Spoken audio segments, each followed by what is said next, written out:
So, everyone, thanks for tuning in. This is the Proof of Words podcast. I am, as always, your host, Pat. Here with me is my co-host, Matthew. Hello. And we have two fun guests tonight. You guys might remember Ben from our movie podcast earlier this year. He is a member of a very competitive fantasy baseball league that I'm a part of. And as you guys know, we like to have fun with this podcast. We don't just focus exclusively on Bitcoin. So we like to do a little bit of things that we have in our personal life. So today, we have a very special guest, Ross Jensen, over at Statline, who actually does basically fantasy baseball for a living. I'm honestly very, very jealous of you. But Ross is actually a fellow Bitcoiner. So we thought it would be fun to get him on the show. We're going to do a little bit of crisscross between Bitcoin and fantasy baseball and see where that takes us. So, Ross, if you'd be so kind, why don't you give us a quick introduction to yourself? Sure. I'm Ross Jensen. I guess I've been into Bitcoin for quite a while, but I also recently started a website called scoutthestatline.com, and there we do baseball analytics, and we offer subscription to users to, I guess the idea is to get an advantage in your fantasy baseball league. I think it's been very successful. Done a lot of really good work with it, heard a lot of really good reports from people, so really happy with it. I mean, I subscribed over a year ago, quite literally when you just launched, I think. I remember, I think it was late last year you initially launched. Yep. And I mean, my team, we'll get into my fantasy baseball team and where it currently stands later in the podcast. But my team is. You sure you want to talk about that team? We're going to talk about this team, Ben, whether you like it or not. I had the second best year out of anybody last year, even though I finished last place. The rebuild couldn't have gone any better. Only the champion did better last year.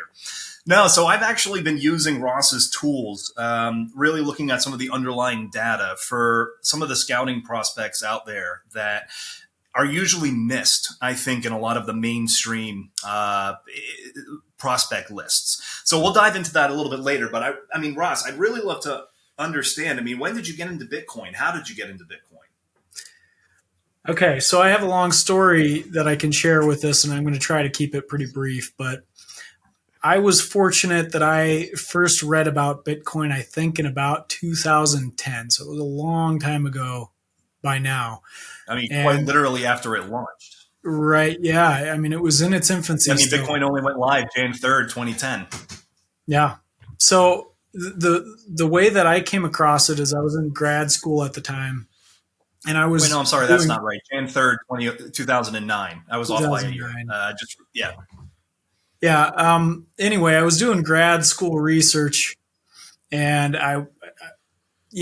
one of the keywords that I kept typing in, I was really just kind of going down rabbit holes. I mean, it wasn't really directly related to what I was supposed to be researching, but I just tended to find my own little niche of things that I liked and would explore it a little deeper. And the keyword that I kept using, kept Googling, kept typing into search engines was decentralized.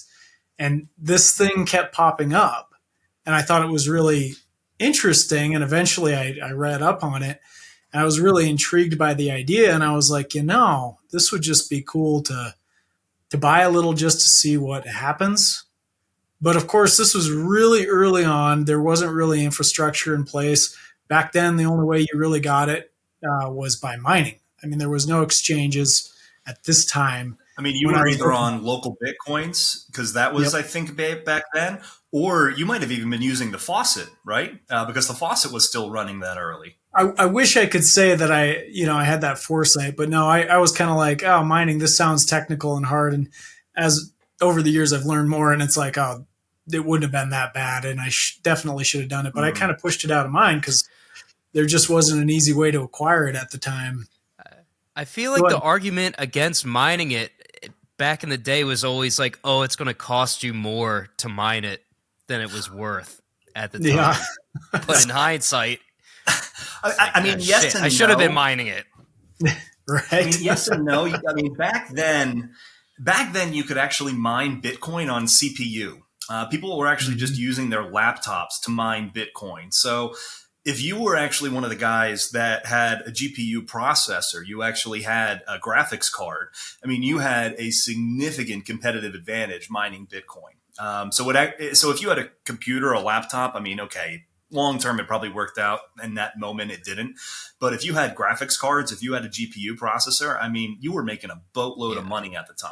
I didn't mean to cut you off. I just remember that was always the argument. Like, it's going to cost more in electricity bills than than what you're going to be getting in return. But again, in hindsight, yeah, it's really silly because you'd probably be pretty well off. I just thought it seemed so technical. Oh yeah, and that there you go. That was the issue. Is I was like, it seems like it's so complicated, and it really wouldn't have been. And you're right. Back in the day, everybody was CPU mining. That's the mining that they did. There was no GPU mining at that time. That came out some years later.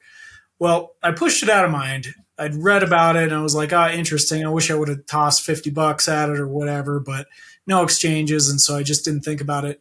And I mean, we're talking, I can't remember the precise dollar amount that it was trading at that time, but it was either, I remember it was either 25 cents or like 2.5 cents or something. There was a first bull run. It went a 2.5 in there. Yeah, the first bull run is when it crossed $1.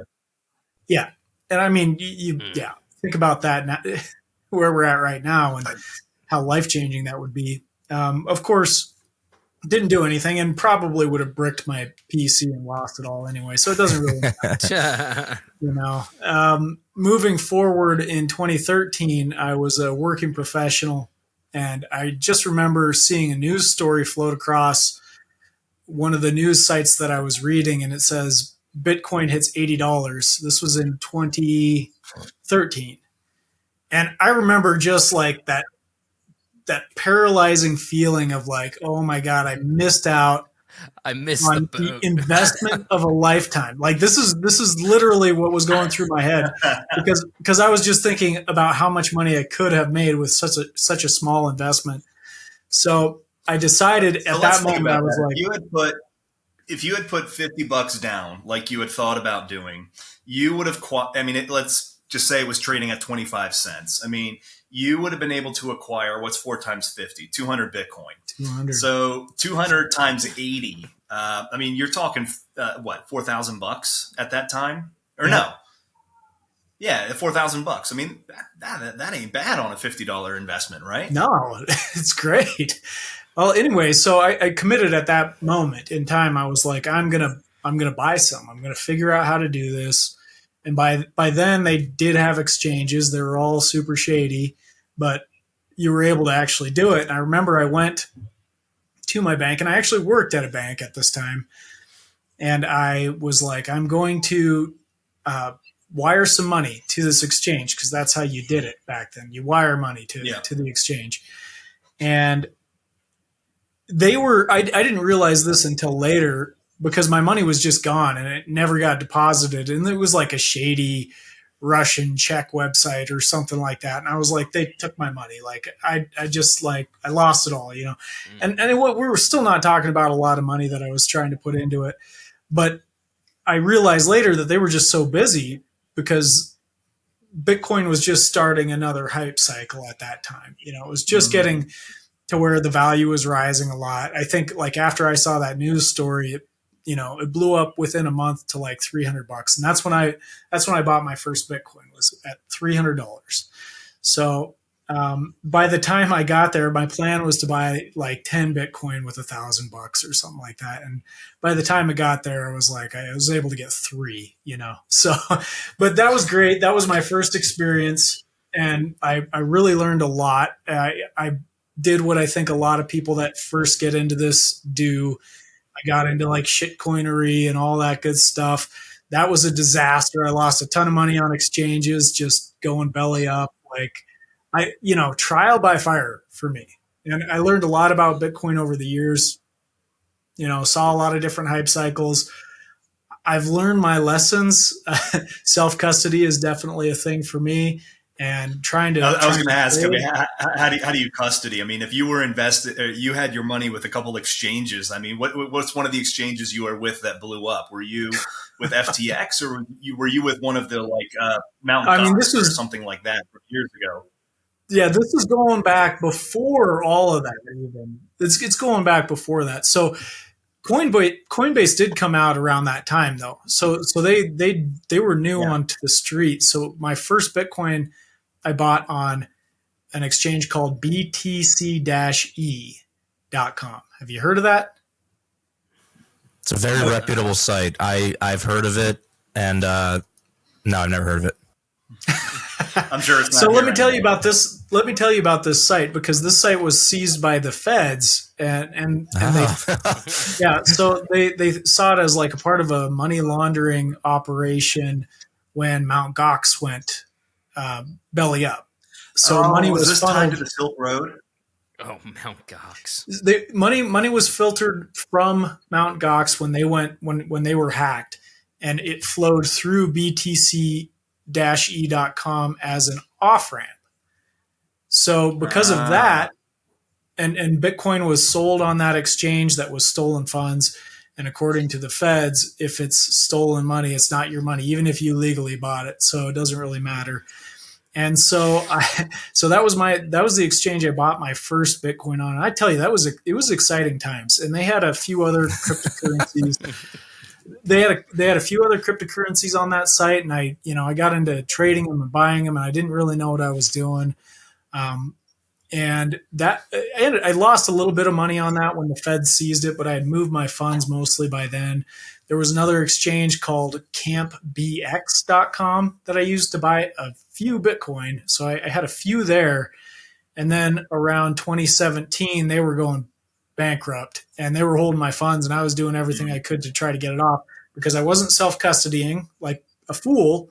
But again, I've learned trial by fire. You just don't really know what you're dealing with until, you're forced to, I guess. And I definitely didn't have it at that time. So I was able to get the funds pulled off of there, and I've self-custodied like most of the time ever since then, and kept my funds safe. Lost money on Cryptsy, if you are familiar with that. I lost funds on Cryptopia when that was around 2017. I remember that one. Yeah, that one was a little bit later. I've lost funds all over the place, so I've learned some lessons, some hard lessons. I'm glad that you found the light with the self-custody. I mean, like my company in Europe, Deutsche Digital Assets, we created the Bitcoin version, or the European version of a Bitcoin ETF, right? So it has like all the soup to nuts custody, OTC trading, etc., all in a regulated financial security by the German regulator BaFin. It's the German version of the SEC, right? And I still tell everybody, like, look, we built this product because it has an ease of access standpoint for institutions and retail investors. Like if they just want to go and buy an asset, buy a security the same way that they do stocks and bonds in Europe, well, hey, this does it. But if you want the best way to buy Bitcoin, you got to self-custody it. And if you really want to do it the right way, don't even self-custody, because you can't even necessarily trust the wallets entirely. I mean, there's that whole scandal kind of right now with Ledger where they may or may not have a kind of secret but not secret backdoor. I mean, you really have to have your own node set up and operating. You can't even necessarily trust cold storage wallets entirely anymore.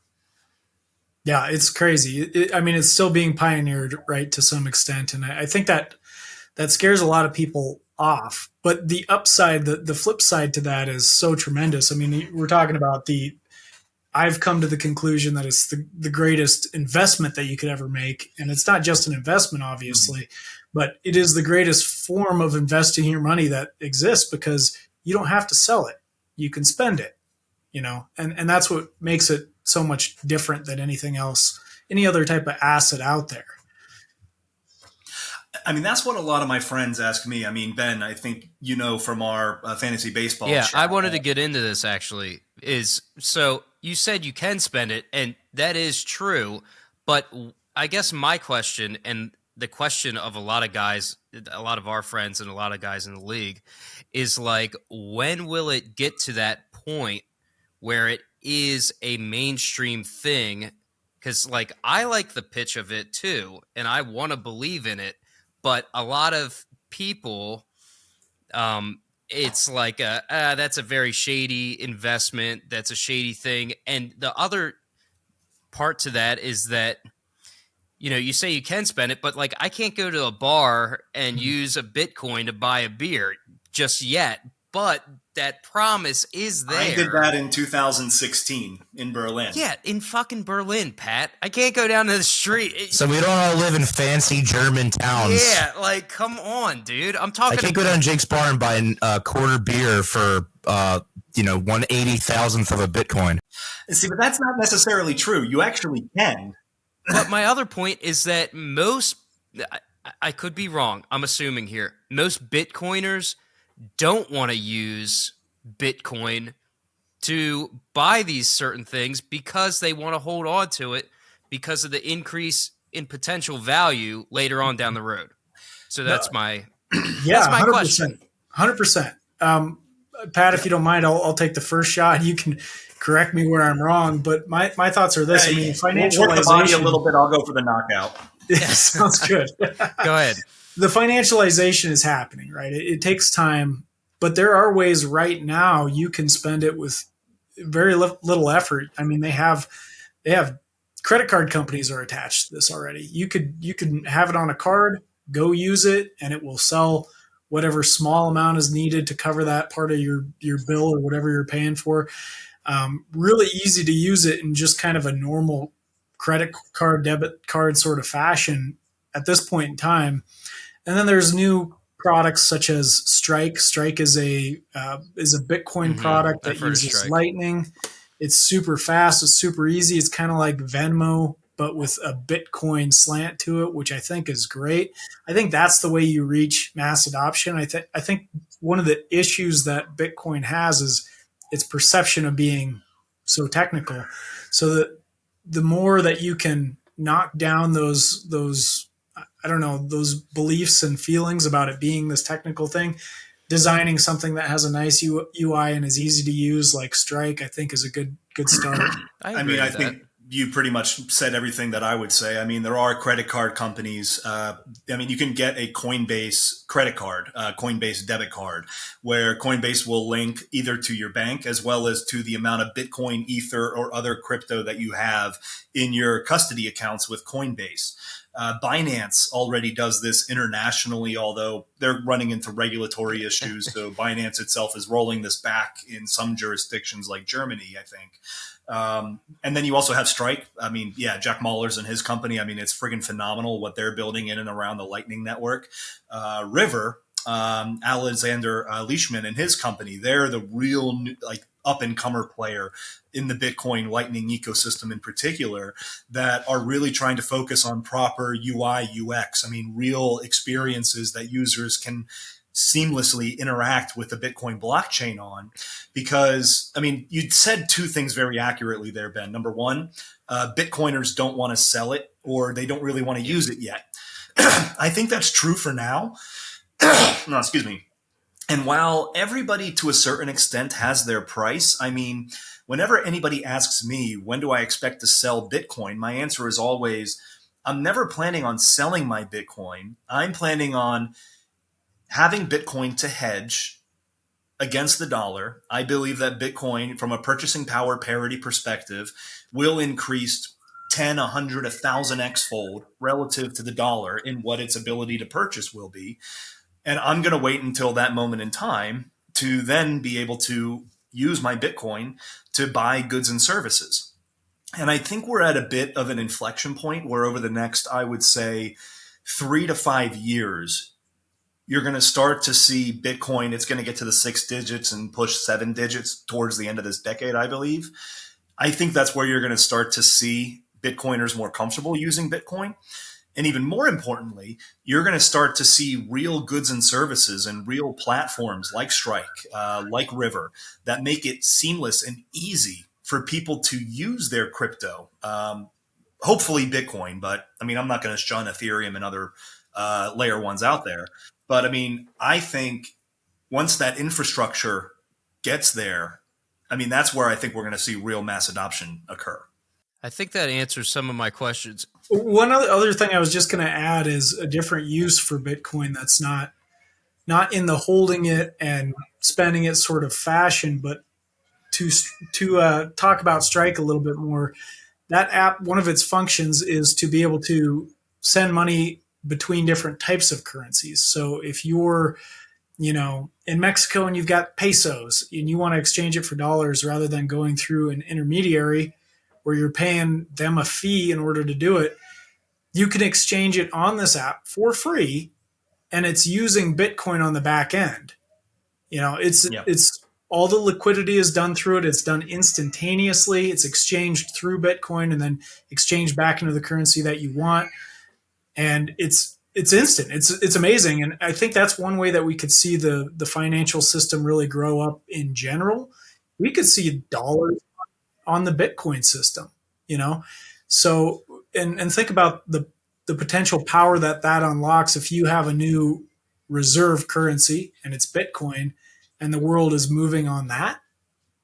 I don't know. It's an interesting idea. I mean, there's a lot of steps that need to be taken before it gets to that point. But I mean, it is true that it is speculative that we believe that this will happen. But I have high conviction it will. I think it's an almost inevitability. Okay, so Pat, here's another issue though, is that when is it going to get to that point where it is no longer compared to the dollar? Because that, I feel like, is an inherent issue too. Is like, oh, Bitcoin is at X price. It's at 30,000 today. It's at 50,000 tomorrow. And it's like, well, isn't Bitcoin supposed to be, like, when is it going to break away from being compared to the dollar? I don't think it ever will. I don't think it ever really can. I mean, and I don't necessarily think that it ever should. So the way that I think about it, and even from a Bitcoiner's perspective, I think about it a little bit differently than most other people. And that's largely because I have a background in capital markets. I think of Bitcoin. I mean, Bitcoin to me is the most perfect form of money that we have yet conceived. Is it completely perfect? No. On its own, it's not scalable as of yet. It still hasn't solved the blockchain dilemma. So that's neither here nor there. But it is the most perfect. However, if you take it a step further, and this is something that Ross touched on just so shortly ago, if you think about Bitcoin and dollars being transacted on Bitcoin, pesos transacted on Bitcoin, global currencies transacted on Bitcoin, stable coins is what we call them in crypto, that are secured by the Bitcoin blockchain, that are secured by the Bitcoin ledger system. But if you take that a step further and you can think about equities markets, you think about stocks and bonds, parcels of land, bars of gold, fractionalized assets that are tokenized. And we're starting to see tokenization. We're starting to see smart contracts become a thing on top of the Bitcoin blockchain, or rather through layer 2 solutions on top of the Bitcoin blockchain. Well, now you can see where Bitcoin isn't just this speculative currency where we think it might one day become a global reserve currency, or rather we're foolishly hoping it might become that global reserve currency.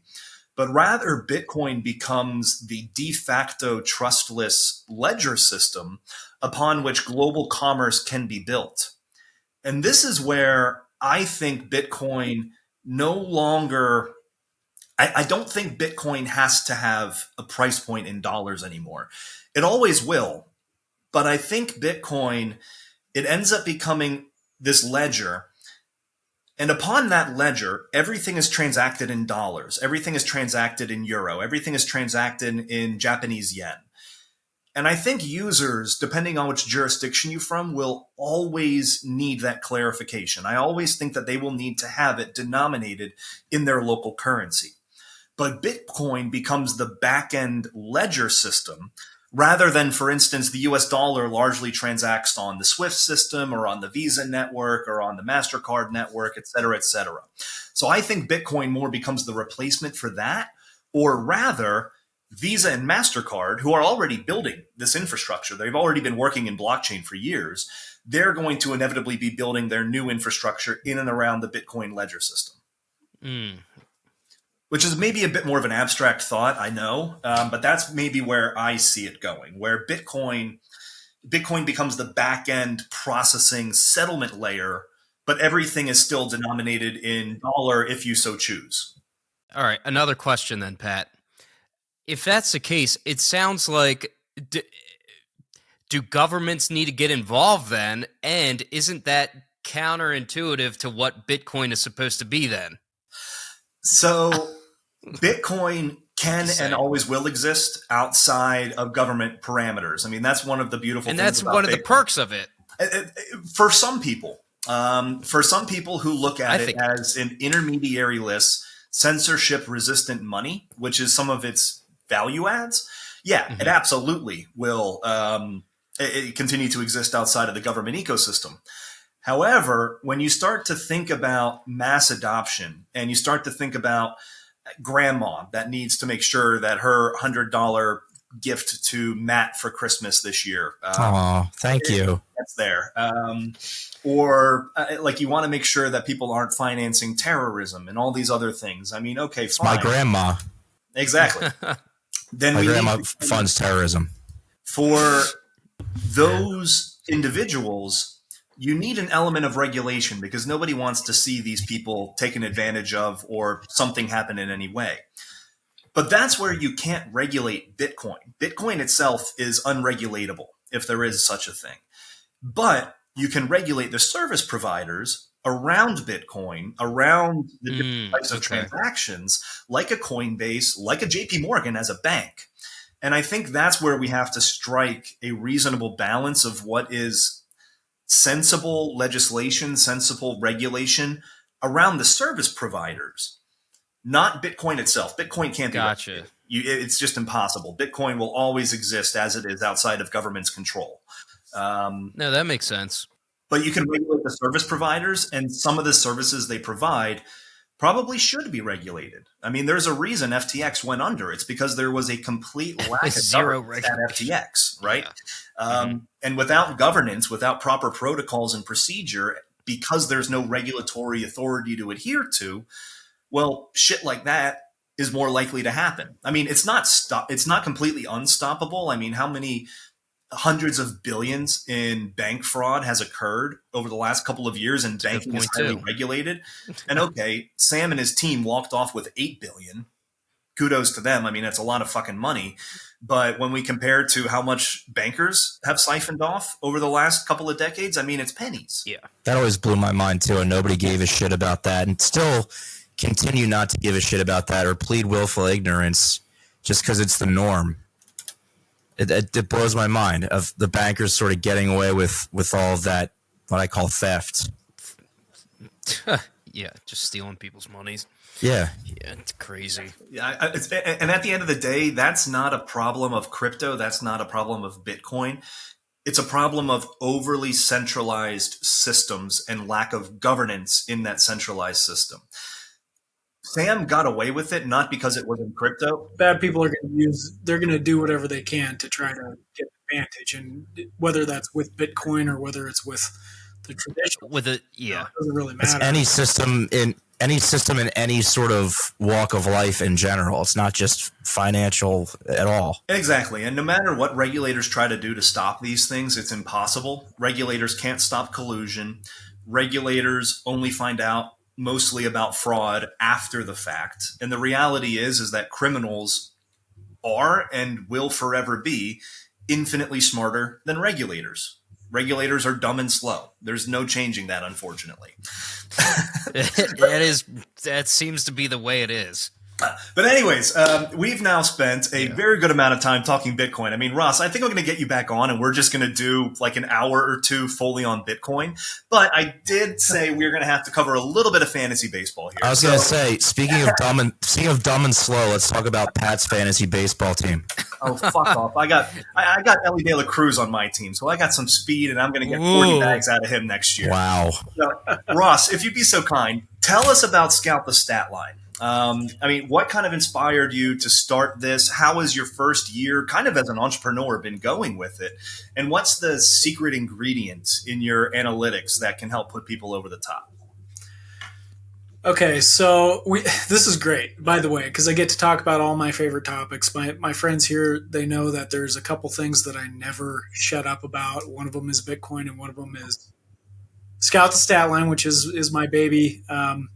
It's my website that we use to analyze fantasy baseball stats. I mean, it's really broader than just fantasy baseball, but our niche and our focus is generally speaking on fantasy baseball, dynasty style fantasy baseball specifically. how to go back and describe this. So in 2019, I'll go back even further. So I've been playing fantasy baseball for over 2 decades now. And I started this league with a bunch of friends of mine that was kind of a successor to one of my friends' leagues, which was a bigger keeper league. So I've just always had this approach of trying to get these young guys and hold on to them over the years. And we designed this home league of ours. And I saw it looked like your league was in year 16. Is that right? You've done 16 years? We just finished our 16th year. Yeah. That's impressive. So it's been around for a while as well. So we started ours, I think, about 15 years ago, the successor league, and we wanted it to be a true dynasty league where you're keeping everybody and really just try to emulate real baseball as best we could. So at that time, the rosters? So the rosters are designed to be the same size as major league rosters, 26 roster or spots per team, and you've got a position. Okay. Each position is filled out, and there's 20 teams, so we don't have a full MLB lineup in there, but we've grown over the years, and we were trying to do the best we could with, I guess, what the platforms during that time were really offering, and they've advanced a lot since then. So you have platforms that are offering contract leagues. We didn't get into all that. It was just straight up dynasty. Contract leagues. Yeah, just straight up dynasty. Yeah, keep all your guys. Yeah, it's crazy. That adds a whole new level that I'd like to try out sometime, but I haven't really gotten into that much myself. So when we started this league, I think it was about year 4, I won my first championship in that league. So I'm kind of a slow burn type of guy when it comes to my approach. I'll get these guys and I'll hold them for years if I need to until they're at the proper ability level. But after that, I'm a slower burner. We're going into year 17, and I still haven't got my championship. He's like Shooter McGavin. We're doing it's a real long candle wick. Happy Gilmore. But we're going to turn it around.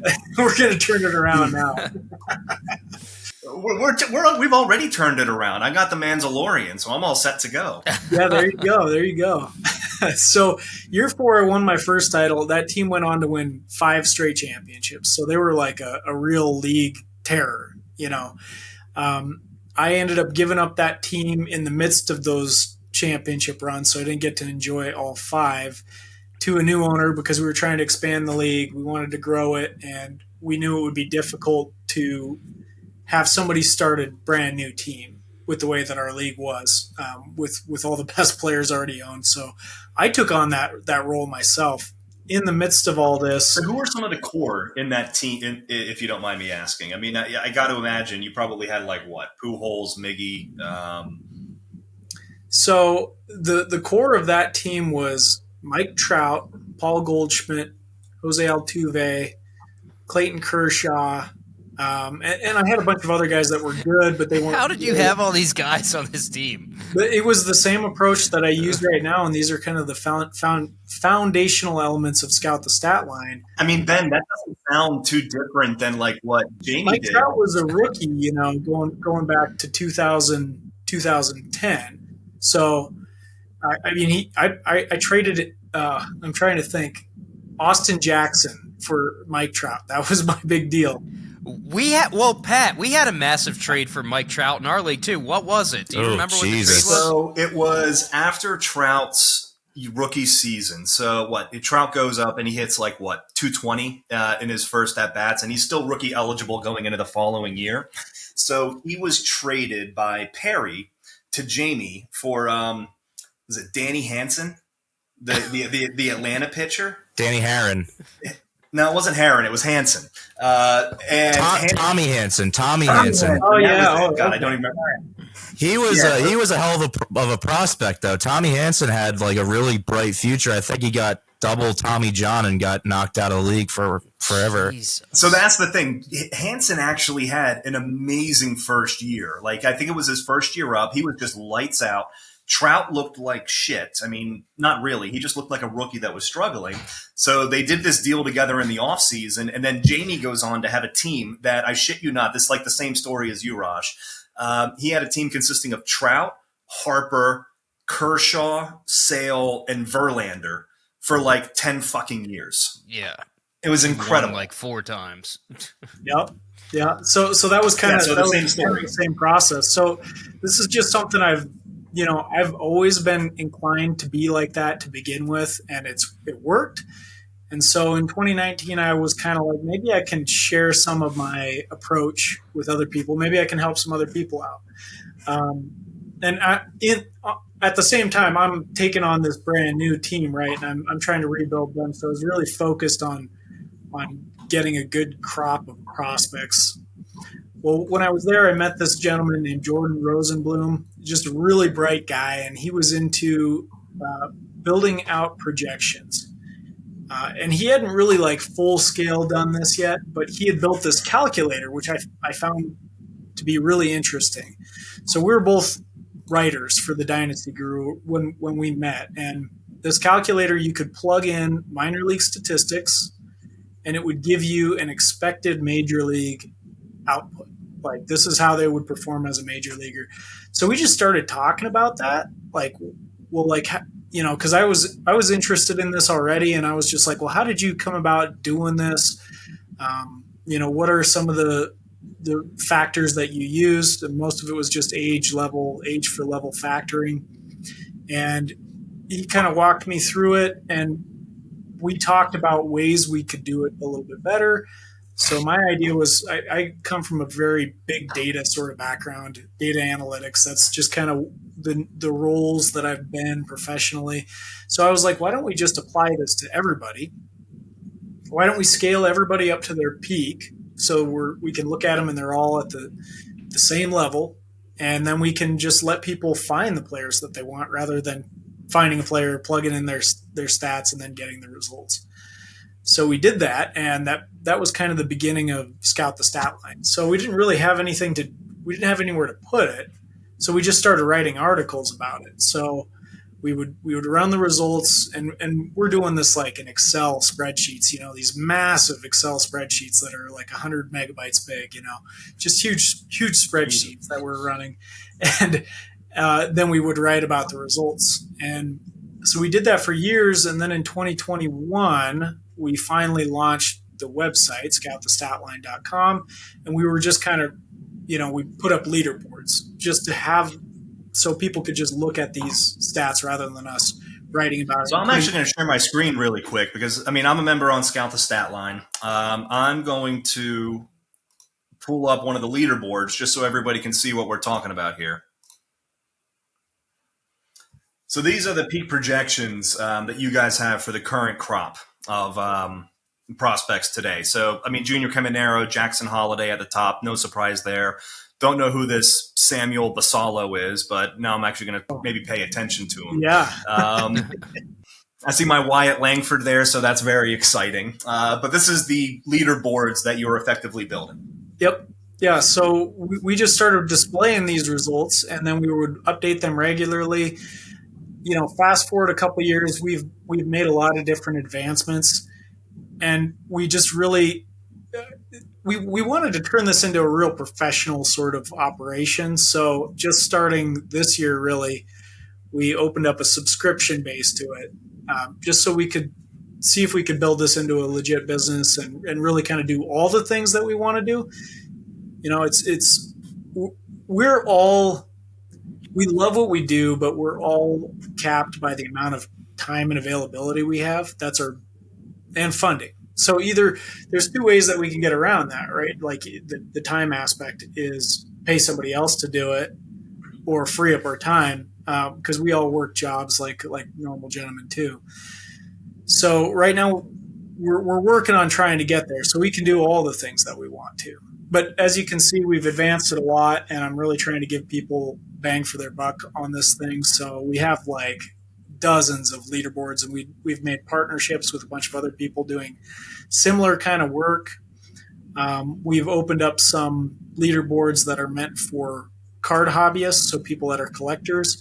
Now, I'm not much of a card collector myself, but I have found the right people to help me do that, and we have the data that can be really useful for the card hobby. So we've just built it out the best we can, and there's more improvements coming. We're really trying to automate this thing as best we can, because right now this is still me kind of crunching the numbers and then posting them.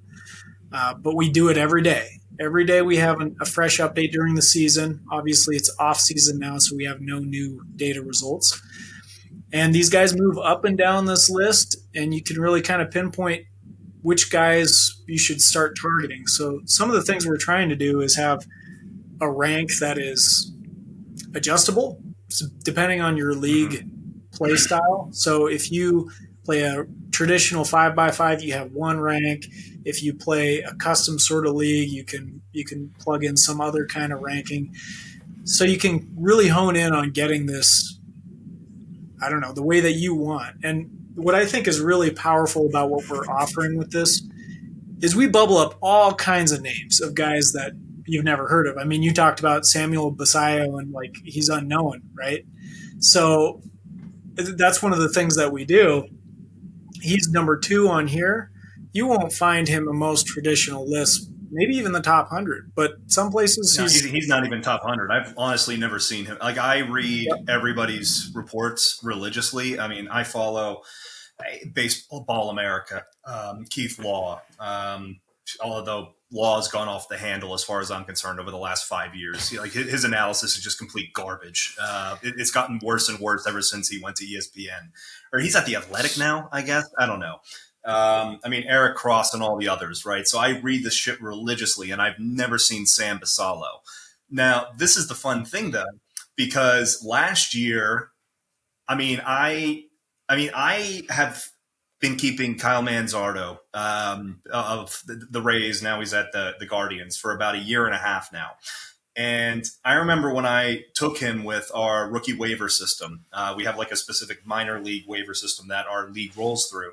Everyone looked at me like, who the fuck is that guy? Like, nobody had ever heard of him before. So now I've kind of made it a running joke that every day I send like a new Manzardo tweet to each of the league members, and they really get pissed about it. But I only discovered him because he was, for a certain period of time, one of your top 5 assets, maybe even like number 2 or 3 at one point. Had a down year this year. Had a lot of personal stuff going on with family health, so is what it is. But, I mean, I'm still hodling this guy. I hodl Manzardo harder than I hodl Bitcoin. Yeah, still love the Manzalorian for sure. I think he's a really good buy low, so to speak, right now. So I'd say hold on. He had a really good AFL, I think, as well. So yeah, he did. I mean, there were, but yeah, this is the product we're offering, and it's been a nice success in its first year. We're still small timers. There's no doubt about it. It's not like I can quit my day job or anything like that at this point. But I do love what we do, and we're trying to make it the best that we can possibly make it. And I think we've made some really tremendous strides. We had over 400 new subscribers just this first year, which is tremendous. A lot of engagement on Twitter. Some of it great, some of it a little more negative. And we've had pushback. There's the thing that's interesting is I never expected this to be big enough to even elicit like a negative response. But we've had some people that have been like, oh, like projections, they don't mean anything. It's about the eye test and watching these guys and what your gut tells you about them. And to me, you couldn't be further from the truth with that kind of perspective, because this works. I know it works because I've been using these methods for years and have had a lot of success with it. So we got a few guys like that in our league. I think I'm more one of those guys. So Ben is definitely one of those guys. I mean, I'm more of a win now type of fantasy player. So like when I see. What's that? We do have leaderboards for geared for teams that are in competition now too. So this is just one of them. Oh, all right. Well, there we go. We got a lot of different stuff out there, and we also have year projections as well. So you could pinpoint next year if you wanted. So when you say you have like naysayers about this type of stuff, is it that because like when I see peak projections, I mean, I'm assuming that what you really mean is like this is like the highest that this guy is probably going to go in terms of stats. But like you see, just from like me just blindly looking at this thing, and I'm seeing like, oh, this guy could hit 40 home runs and bat 274. Immediately, I'm thinking like, what the hell? Like that's like an insane projection for anybody is what my immediate gut reaction is. But you're telling me that's based off a lot you're of talking about numbers. Lazaro Montes, so let's click on his player card. Well, sometimes it is and sometimes it's not. I mean, if you look at Lazaro Montes, he's only got 300 plate appearances to his name, right? So there's not a lot of data, and the more data you have, the more reliable. Small sample size. Yeah, small sample size. Yeah. So that's always something we try to alert people to. We do run projections with regression as well. These do not have any regression. So if you select that peak projections filters, there's a with regression option, and that would definitely pull down his home run total. But we're not really. It's not also to say that this is the best that they can do. It's extrapolating what they've done so far, and it's saying by the time that they reach their peak years, on average, this is the kind of production that they should have. So you can do this one with more realistic sort of numbers, and Lazaro Montes in this one is 26 rather than 40 home runs. That's what regression will do to these numbers. Drags them down, kind of pulls them all towards the mean. Yeah. I mean, how much so your system, and one of the unique things about it is that it really accounts for a player's age and the levels that they're playing at. So, I mean, I'm looking at Lazaro Montes, and this is a guy that's been on my radar for a little bit now. I mean, he just mashes the ball. Like, he might have, outside of Caminero, he probably has the best power swing in the minors right now. But he's got some swing and miss to his game, as you would expect with a player like this. But when he's 18 years old, I mean, he's just absolutely destroying single A pitching. I mean, do we think that this, because he's only 18 and that he's in the A level, is it maybe overinflating those 300 at-bats and how meaningful they are? Or because he's actually doing this as an 18-year-old, we're actually undervaluing the production that he's shown? Yeah, I would say this. It's not 100% of an oracle, and this is why we update it every day, so people can see how the landscape is changing, in semi-real time, because I think that that's really important, because you're right, small sample can overinflate the expectations for a player if the only thing you're doing is looking at these leaderboards. There's no doubt about it. One guy I just want to highlight on here that we've repped at Scout the Statline for years, and we've gotten even some grief about it, but I consider this to be a really big win for us, is Evan Carter. We've been talking about Evan Carter as a top 10, top 5 prospect now for – I remember writing about Evan Carter in 2021, talking about how he was – when he was first coming up, that he was a guy that I was really watching closely, and he was our number 2 prospect, I think, at the end of last season. We made some changes, some changes and some tweaks to the models, and he's dropped a little bit as a result. But in my opinion, he was a bona fide top 10 guy. I think I have him like my 5 or 6 prospect right now, and he clearly proved it this year. I mean, he was batting clean up for the World Series champs. That's pretty impressive for a 21-year-old. So I think that was a huge win for us this year, and we have those stories pretty consistently. So I'm really proud of the work that we've been able to accomplish. I mean, none of this would be possible without Jordan, of course, my cohort in this whole project. So he's been instrumental in the back end data. That's for sure. Well, here's hoping the Mandalorian is your next big win over at Scout the Statline, because I'm all in on it because I've discovered him on your guys' platform. So, now here we're going to have a little bit of fun. So I want to turn this over to the league that we have. I mean, we touched on this a little bit earlier. So Ben and I, we play in I mean, we don't even play for money with this. We're just idiots. It's completely for pride. We take it more seriously. I mean, you guys have these professional leagues that you guys are in, all of the main, we talk about there's a Bitcoin Twitter. There's genuinely a fantasy baseball Twitter. It's not as pronounced as the Bitcoin Twitter, but it's actually a damn thing. Yeah. I mean, I think our league, we take it more seriously than a lot of these people do. Like I said, we have 2 podcasts that different managers in the league actually record weekly on, and they're just riffing on each other and riffing on the team, each other's teams every goddamn week, because we're that pathetic of human beings. I guess it's not, it's not for public consumption either. It's for just our league. Yep. Like, there's only do you guys play it? People. Do you guys play it like you're actually sportscasters? Like, does Pat pretend he's like Keith Olbermann? Sit there like, no, baseball team. And he goes off on his, like, he waxes poetic about whatever bullshit he believes.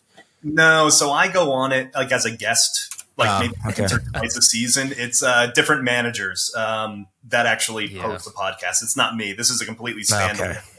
Okay. Completely separate. We do that in my home league, and we usually just drink a bunch of beer and get real shitty, and it gets pretty sloppy by the end. We record for like 4 hours and then we post it. Yeah, go ahead and make sense of this. Pod. I think it's just more fun to do it. Like, I just have fun with this Proof of Words podcast. I mean, even we have a decent amount of viewers, but like, even if nobody listened to this, I'd just do it because I love talking. Dude, I did a podcast for 6 years that averaged about 10 listeners, so I'm right there with you, buddy. No, so anyways, we're going to have some fun with this one. So I sent over screenshots of some of the team's rosters to Ross, and I would like to take a look at a couple of them. I have a few questions for you. Now, just for the listeners, I mean, frankly, we probably lost about 95% of this podcast viewership already because we got off on Bitcoin and went down fantasy baseball. But you know what? We have 14 bona fide listeners to this, Ross, that they stuck through it, and now they're really excited to see how we feel about some of their teams. So this is a 14-team league. It's a 14-team league. Keep 8. And there's no cost, no budgeting. It's just keep any 8 players at the end of the year, plus you keep 2 minor league eligible players. There's 25 players on a roster. We play runs, home runs, RBI, average, OPS, and stolen bases. Pitching, we do ERA, whip, saves, Ks, innings pitched, because we very much like the idea of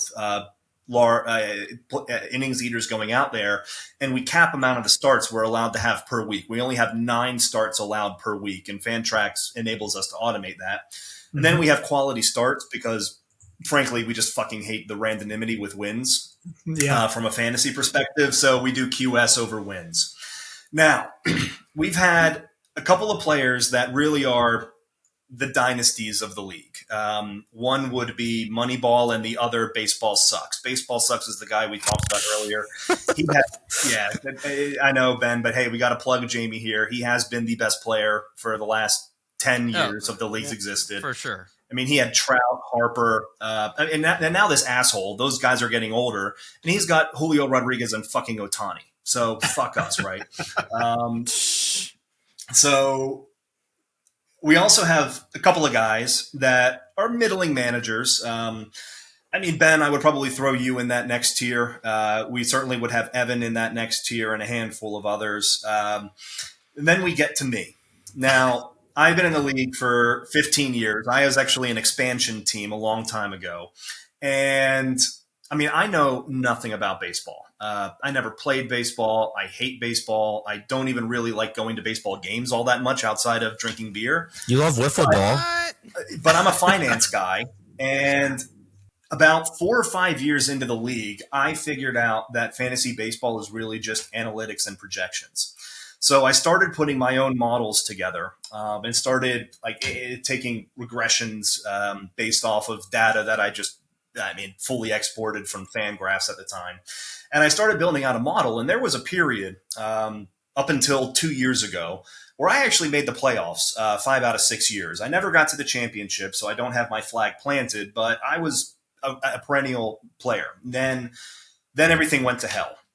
Now, I had on my team J.D. Martinez, Christian Yelich, Yu Darvish, Verlander for a little bit, Lance Lynn, Robbie Ray, Luis Castillo. I mean, my team was really just built around pitching.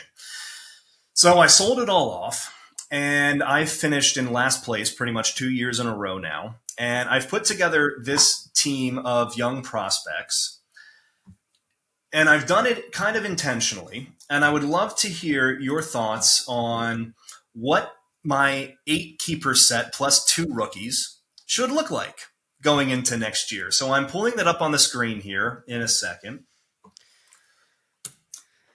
So this is the offense I have here. Pull it up.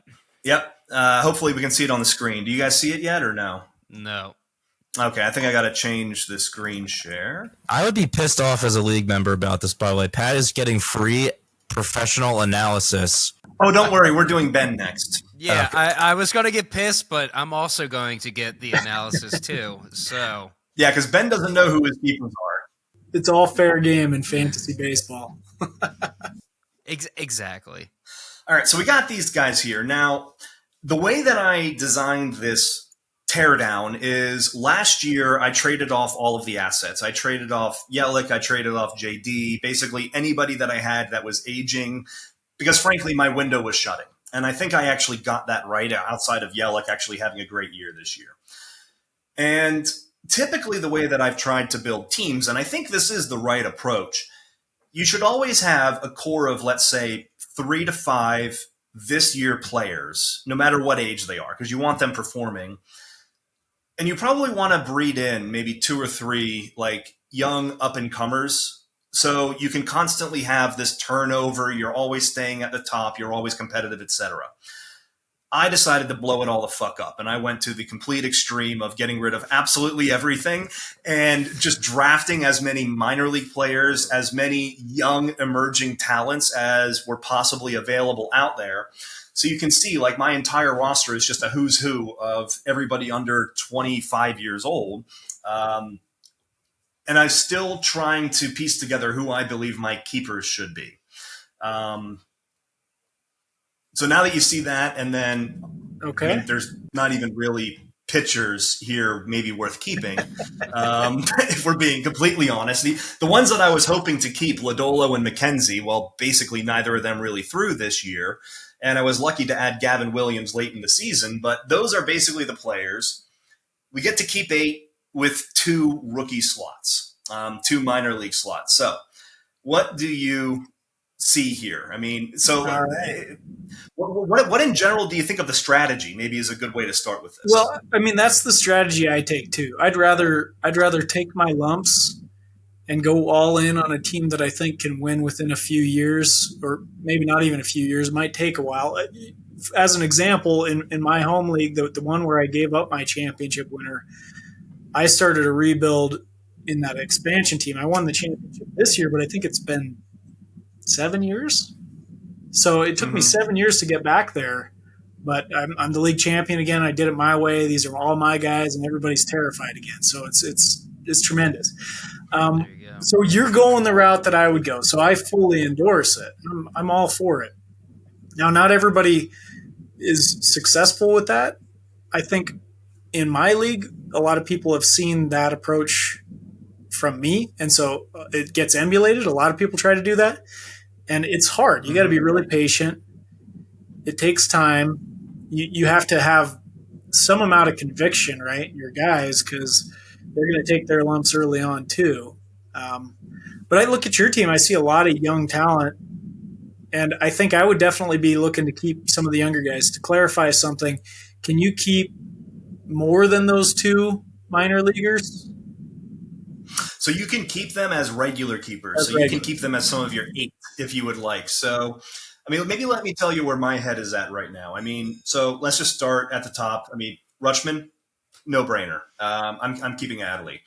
Moving down the list, you got Ellie. I mean, Ellie De La Cruz, depending on who you talk to right now, he could be anywhere from a top 100 asset for some of the naysayers, and some people will put him in the top 20 dynasty assets right now just because of what the potential upside is. So I'm willing to ride with him. Volpe, I'm a huge fan of. He struggled significantly, but hey, when you go 2020 as a rookie, I don't really care too much about your batting average, especially when you have the intangible makeup that he's supposed to have. I'm hoping he can put maybe something together. If he becomes a 250, 260 hitter, I see him being a top 10 infielder potentially. So I'm willing to ride that one. Riley Green, I'm thinking I'm going to keep just because he's got, I mean, to me, he looks like Christian Yelich a little bit. Maybe not as great from a contact perspective, but he looks like a young Christian Yelich that he just puts the ball on the ground way too often when Yelich was at Miami. He's got the EVs. He's got the makeup. If he can just start lifting the ball, and he also has got to work on his Ks a little bit. He's got a lot of swing and miss right now. I see upside there, but I'm iffy on him, to be honest. And then I get into Manzardo and Colt Keith. Mandalorian, I love him. I think some of the adjustments the Rays did to kind of tap some of power, I think that created a lot of swing and miss early this season that maybe he's turning around on. And then the whole family thing he was going through this year, I mean, the guy just didn't have his head in the game. So I'll give him the benefit of the doubt. And then you get down to the bottom, Langford and Wood. I mean, okay, these are two bona fide top 10. Some people think even Langford's the best prospect right now. So is what it is. Yep. Then you get to a little bit lower. I like Tiedemann, but I don't know if he's going to break into the rotation this year. And even if he does, I mean, I'm probably not competing next year anyway. So I'm willing to take a few lumps. But if I keep Manzardo and Tiedemann, well, I have basically two burned roster spots, two burned keeper spots, So that might be tough to do. And then you got Gavin Williams, Lodolo, and McKenzie. McKenzie, two guys that show immense promise, had great 21s, especially McKenzie, but basically we're on the IL. The IL the entirety of this year. So gun to my head, I think I'm going Adley, Ellie, Volpe, Green, Manzardo.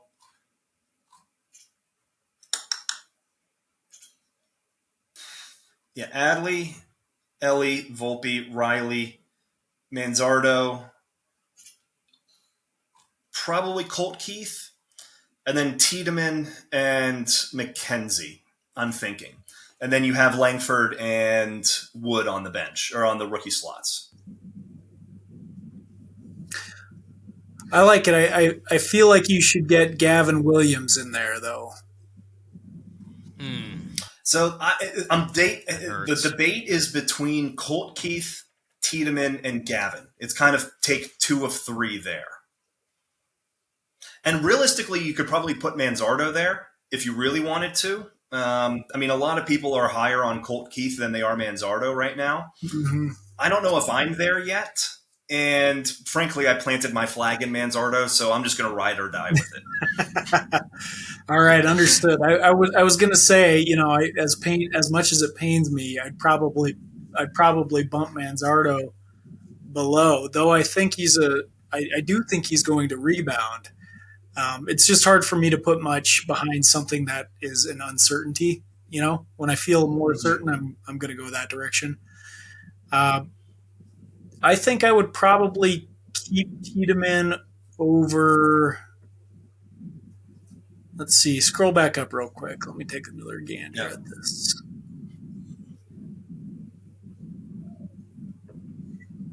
I would keep him over Manzardo, unfortunately. Mm-hmm. But given your picks, I think it probably makes sense to go the route you're going. It's tricky in there because you're right about McKenzie. Let me ask you this: What would you do if Manzardo breaks camp? Sorry. Yeah. And what would you do? What would you do if Manzardo breaks camp and Tiedemann doesn't? So, I think I would probably. It's tough. I probably would want to favor Manzardo, but I also want to root for Manzardo too. I have Tiedemann ranked higher. Yeah. Oh, that's fair. Okay, so now that we've looked at my team, Ben, let's take a look at yours. Well, hold on. I want to say one thing. When you say you would have kept Gavin Williams, that it pains me because I actually dropped him to pick up like another pitcher in an effort to make the playoffs, and then Pat scooped him right up. Scooped him up.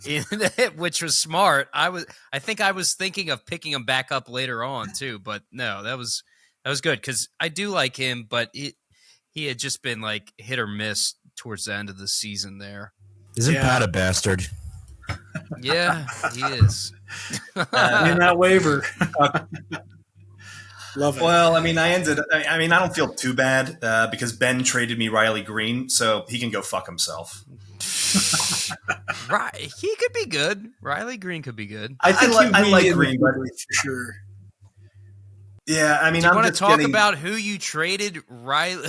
Who I traded Riley Green for? I know we're gonna get there in a second. I figured you're gonna bring that up the first thing when we start looking at your team here. So, all right. Ben made the playoffs last year, and Ben's philosophy is where I'm more of I want to build something that can last forever. Ben is a throw caution to the wind. I'm doing whatever the fuck I can this year to win everything, including dropping Gavin Williams, which is, as you just said, a bona fide keeper, right?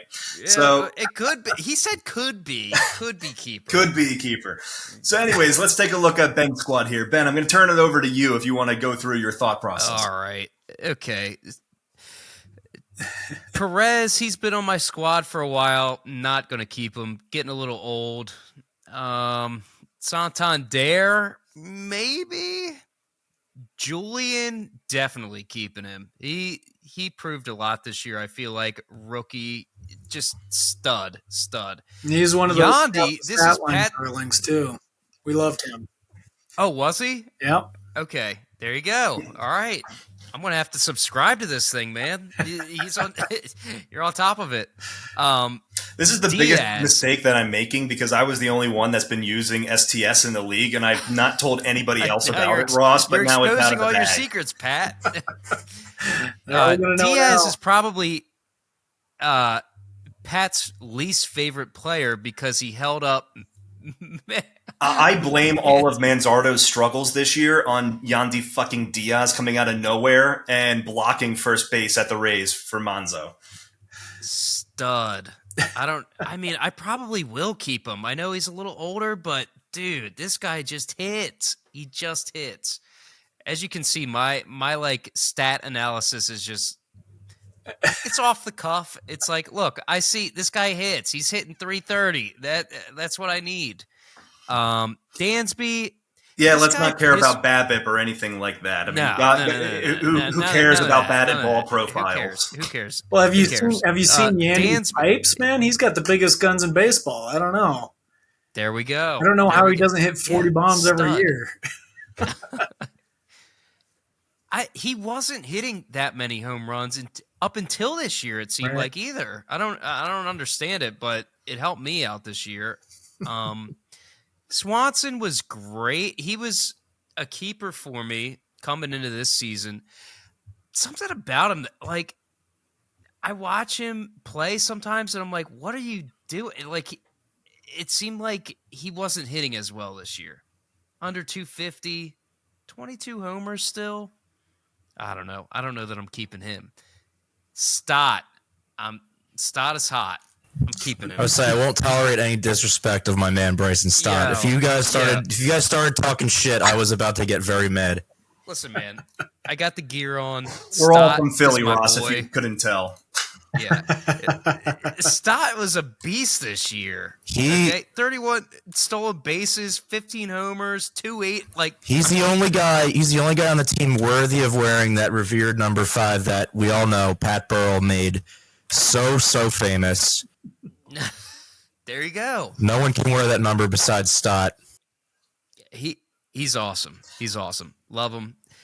Rosarena, Pat, would you say this was a down year for him? I mean, down year, he still hit over 20 homers. He started really hot. Stole over 20 bases. Yeah. The second half of the season, it's like, where'd you go? Yeah.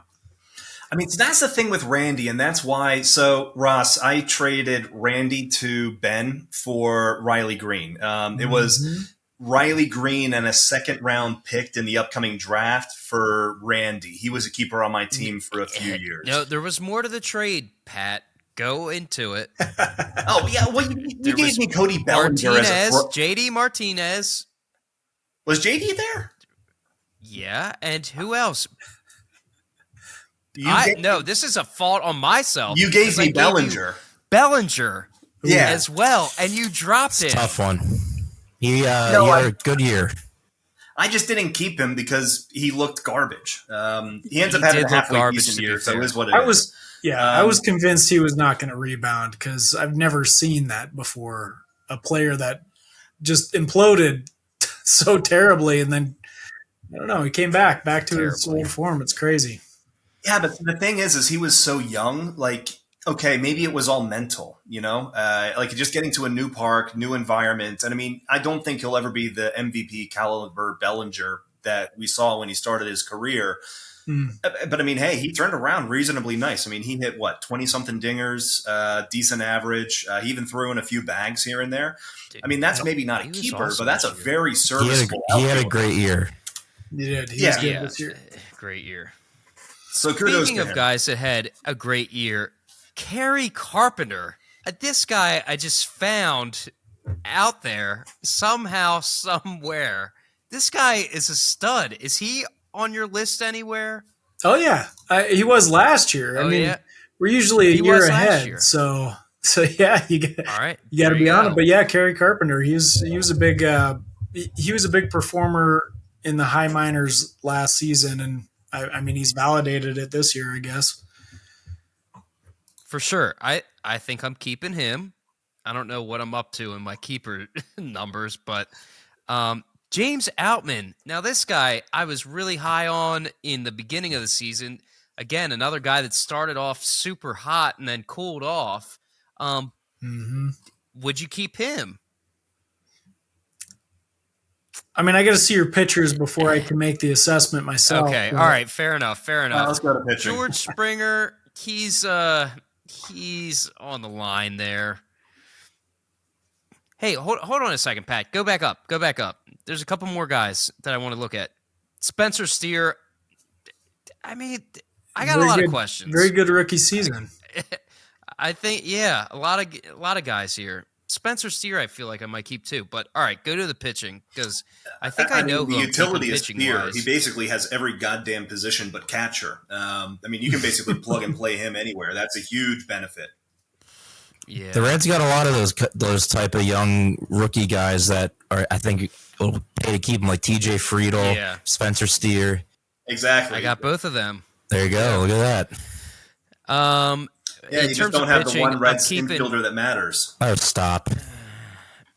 Kyle Bradish, got to keep him. Yeah. And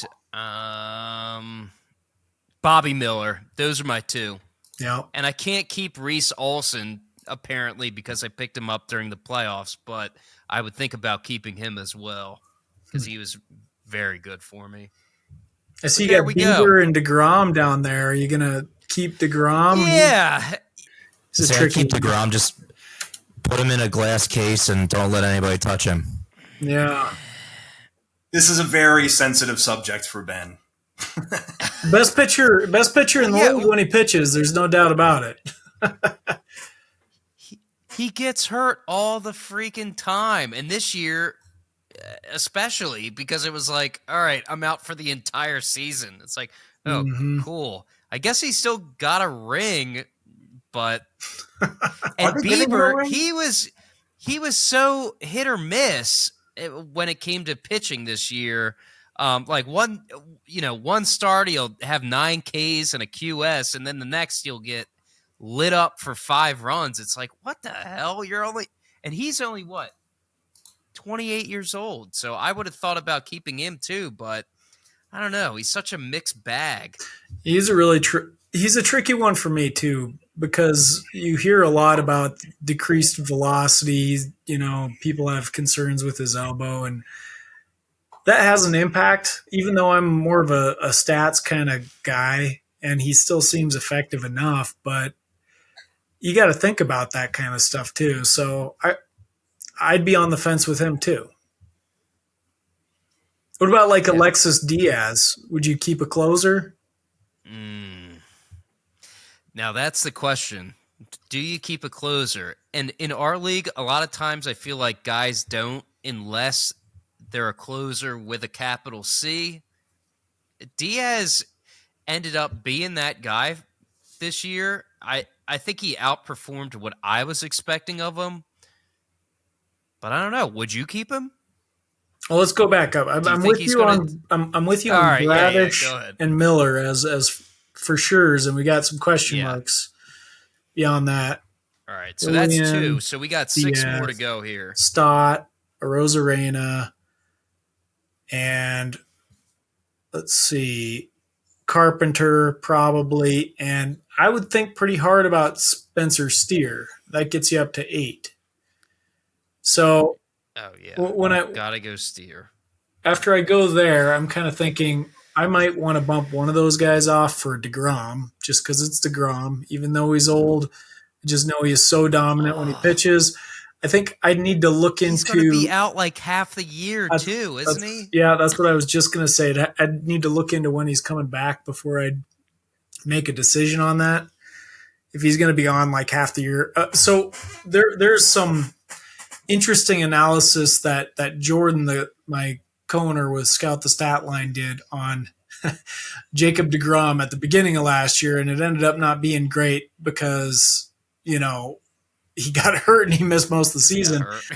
But it was the number of starts required to have one to equal one Jacob deGrom start, and it was pretty impressive analysis because I think the closest guy was like he needed like 2.1 starts to equal one deGrom start, So there's still some power. It's just he's got to be healthy. So he might be able to make up for it in that second half of the year. Yeah. If I just hold on to him.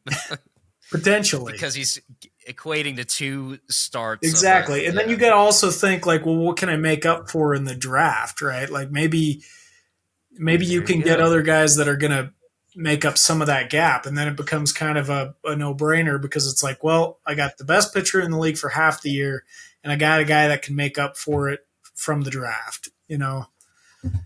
Just one of those. So his case last year was that you always go with DeGrom unless you're awful at finding replacement. That was kind of his position. I mean, Ben is kind of famous for picking up streamers. Ben is he coined the term "stream the dream" in our league. Stream and Dreams. It was Stream and Dreams was actually the name of his podcast. So the name of the podcast, Stream and Dreams. Ben's whole philosophy is, okay, I'm going to have 5 pitchers and I have to get 9 starts a week. I'm just going to stream 4. Yeah. And then if one ends up being a QS, I'm probably going to hold on to him for another start. Yeah. And see where it goes. Matchup be damned. I like it. Well, that's what happened, Pat. Last year it wasn't this year. It was the year before when I streamed. Who was the pitcher for the Rockies that pitched against a complete game? The guy's actually from Delaware. He pitched a complete game against the Dodgers. Oh fuck! I know who you're talking about. Yeah. So. What the hell is his name? Last year. Yeah, last year was a Rockies pitcher, and we were given Ben. Kyle Freeland. Kyle Freeman. No, not Freeland. No. Man, this is gonna. Chad Cole. Cool. Chad Cole. Yeah. That's who it was. Yeah, he pitched a complete game against the Dodgers in Colorado. That's because it makes perfect sense that whenever you have a fantasy baseball season on the line, you start Chad fucking Cool in Colorado with the Dodgers coming to town. Dodgers. Like, this is Ben's style of management, and it shouldn't work, and somehow it does. I love it. As I've said in the league, I shoot from the hip. I roll the dice, let it go, just see what happens. Embrace the chaos. A lot of it. Embrace the God. So now that we have a couple of keeper sets looked at here, I mean, Ross, I sent you over before we started here screenshots of all 14 teams. I don't know if you had a chance to take a look at them, but if you did very so briefly, one of the things that I would love here is I mean, a couple of your general thoughts on the makeups of some of them. If there was anything that stuck out that was interesting, anything that stuck out that was intriguing. And what I would love to hear from you is if you could start with any one of those rosters, knowing the league format and everything, which roster, if you were just coming into the league, would you want to start with? Okay. So great question. I've got a question for you. Do you have a playoff in your league? Okay. And who ended up winning the whole thing? So it's a head-to-head league. So we play 23 weeks head-to-head, and then the top 6 make the playoffs. The first 2 teams get buys, and then it's just head-to-head matchups from there. Each playoff week is 1 week. Who won the whole thing? Yeah, who? Brendan. He was here. Let me go back. The top team did. The team name was Make. Yeah, the top team Make Brendan. Brendan. So this is a fun thing we do in our league. Whenever the team loses, they get their when you're in last place, you rename your team. Brendan, who we just call Brenda for some reason, he finished last. I don't think last year, but 2 years ago, and he just kept the name, and now his shit team name is going on the trophy. That's funny. So I'm surprised to hear that. 8-4. I see that they beat Moneyball. I'm surprised to hear that because when I looked at them, I looked at the top 2 originally, and I was like, I wasn't sure what I was looking at first, and then I finally pieced it together. I was looking at the team names, and they didn't look like a championship team to me. The second team, I was like, oh, this team is much better. So I'm shocked that they not only posted the best record, but they carried it on through the playoffs and won the title. That's awesome. Congratulations to them. I don't think that they have the best roster. I like that they got Junior Caminero. He's a stud. He's going to be really good. So he's got a chance to be good for a while with guys like that anyway. I thought La Pantera was a better roster, and I thought they might have been a team that would have won the whole thing.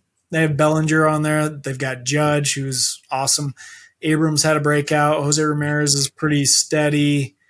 They look pretty solid all around. And, of course, Strider from the pitching side, who didn't finish really strong, but had a good season. Looking back at these other guys.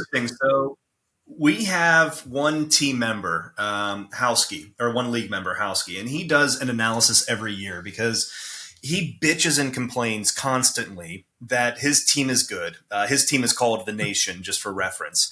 And he always thinks his team is good, but he says he just has bad luck. He always says his best weeks, in that week head-to-head matchup, he just runs into a better week every time. So every year for the last couple, he's done an analysis where he looks at whatever the league is on a week-to-week basis, downloads all the data, and then puts together like a regression analysis of, okay, was I unlucky or was I lucky? So Brenda, I shit you not, was 8 deviations in the luck. 8. Oh, it's statistically impossible how lucky he was in his week-to-week matchups, which is why he ended up being in the bye position at the end of the year. And then, he got hot for 3 weeks and won the championship. But his in-season performance should not have happened.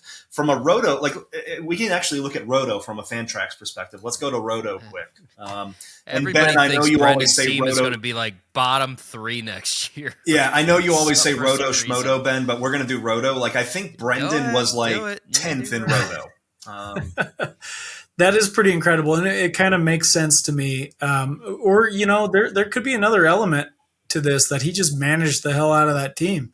We have that every year in our league where there's just an owner that is relentless, and they're either that or they're reading matchups and they're really digging into it. And they can find success, it doesn't matter. Sometimes they're playing a better team and and they can figure out how to win it. We had a guy in our league. Gotta grind. He mastered that, and he won a title in 2020, and I played him twice that year, and he whooped my ass. So, I can't even say that it was just luck. He had something going on. He managed the hell out of that team, no doubt about it. Yeah. Guys just love to play for him. They love the energy he brings to the clubhouse. He gives really good pregame speeches. Exactly. Yeah, he's calling up the boys and telling them, inspiring them. Yeah. Exactly. All right. So what else did you see there? What else in the rosters stuck out to you? Okay, so one of the things you asked me is which team would I want to take? And if I'm picking any team to start and I get my pick of the litter, there's a lot of really good ones in here, so it's kind of tough to narrow it down. But I'm drawn to Cobra Kai's. You take Cobra Kai? Oh, Ben, that's the worst answer for you. I mean, he's got a lot of young talent. Even the guys that I don't like, I could trade for good value. And then having Acuna is a great place to start. So, yeah, I think that's the team I would go for. But there's a lot of really talented teams. And Pat, even yours. So I think you got those good young guys. I'd be interested in starting there too. There's a funny story about the Cobra Kai's. I played them week 1 in playoffs, and because we're a head-to-head league, it came down to the wire. Sunday night, Wilmer Flores, all he had to do was hit a home run, and it would have sent the Cobra Kai's into round 2. He went 0 for 3. Oh. He went 0 for 3 or 0 for 4, and so I moved on, and Cobra Kai's did not. Nice. And that's the way of fantasy baseball, especially in a head-to-head league, I feel. Yeah. Which makes it more fun to me. Oh, I agree. Or like real baseball. It's like exactly. If you're doing roto, which is fine, but in real baseball, it's like matchups are day to day, and like if you score 20 runs in a game, those 20 runs don't carry over to the next game. So I know. I watched the Phillies this postseason. Yeah, we all. God, don't bring it up anymore, Matt. Jesus. People are asking me when I'm going to get over that absolute collapse, and I don't have an answer for them. I'm not sure I ever will. No, I don't think I ever will either. It is what it is. Okay, so Ross, we've learned a lot from you. Ben and I have gotten our keeper sets, although it pains me that maybe I won't be keeping Mandalorian, but I don't know. I might just stick with it anyway, and we'll see. But I have one absolute final question for you. You are an absolute professional. You're on the outside of this league, so you can be objective with this. If you won the championship in 2020, the shortened season, the COVID season, is it a legitimate championship? No. Or do you get an asterisk next to it? Oh, you're going to put me on the spotlight for my own league because that's I'm the really putting you on the spotlight here.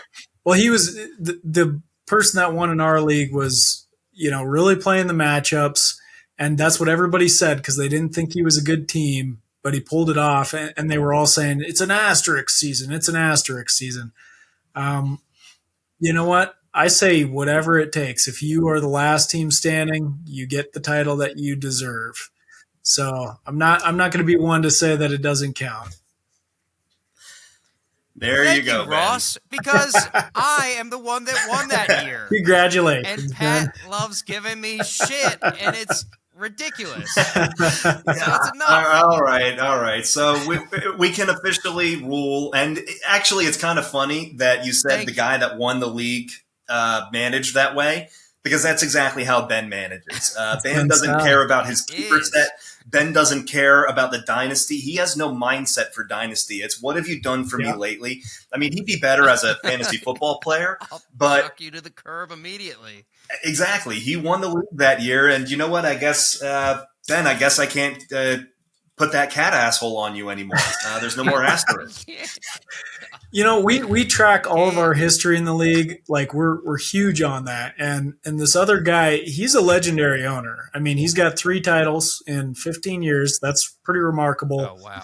Wow. So he's like one of the old time greats, you know. So I like mad respect for him. He does it in unconventional ways, and you know, he told me for the reason, and he really did change the way that people played the game in our league, which made it all the better when I won this year, of course. But what he told me is, I looked at my team and I knew I couldn't compete with your team from a talent perspective. I knew I couldn't compete with one of the other teams that's one of the big name teams in our league from a talent perspective. So I knew I had to do it differently, and that netted him a title. So, I mean, mad respect to people using whatever methods that they can to pull it out. Well, I think that's a beautiful sentiment to end on. Thank you. You've just validated Ben's existence. So, Ross, it's been an absolute pleasure. Thank you for joining us tonight. Wait, I want to ask one more question. Oh, please go. Okay, Ross. Yeah. On your Twitter profile, it says Bitcoin Baseball Batman. So you're a Batman fan. I am a Batman fan. Okay, what'd you think about the Robert Pattinson Batman?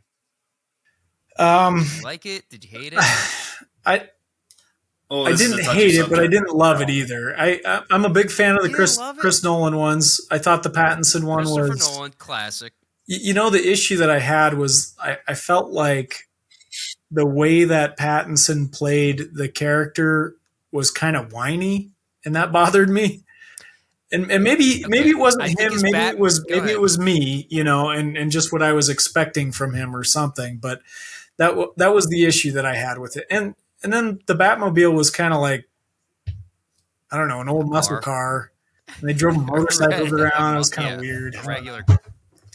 That chasing each other. I were complaining about Nolan's Batmobile. I mean, the fact that the Batmobile was a tank. There were a lot of people that were complaining about that when that first came out, too. That's true. I actually really like the Pattinson. I actually really like the Pattinson Batman movie as a whole. I liked him as Batman. As Bruce Wayne, though, he was very whiny. He was emo. He was emo Bruce. And like whenever Alfred came into the whenever Alfred came in, he's like, "You're not my dad." It was like that. He watched his parents get brutally murdered in an alleyway. That'll. Yeah, that is true. If that's not a reason to be emo, I don't know what is. That's true. Did you like it, Matt? I thought it was okay. I mean, I wasn't a huge fan of it, but I didn't. I thought the action scenes. I definitely liked it. My favorite part was I loved Colin Farrell. I love Colin Farrell. Oh yeah, I'm real excited for the Penguin. That's going to be. I loved him as like the Tony Soprano Penguin. It was just fantastic. Yeah, they are supposed to be doing the TV show. You're right, Pat. Anyway, I saw that on your Twitter. Do you play the video games too? I have played them. I can't claim that I've played them in depth, or I haven't beat them. Gotcha. But I've played all 3 of the newer ones, I guess. The main ones. Yeah, the main ones. Cool.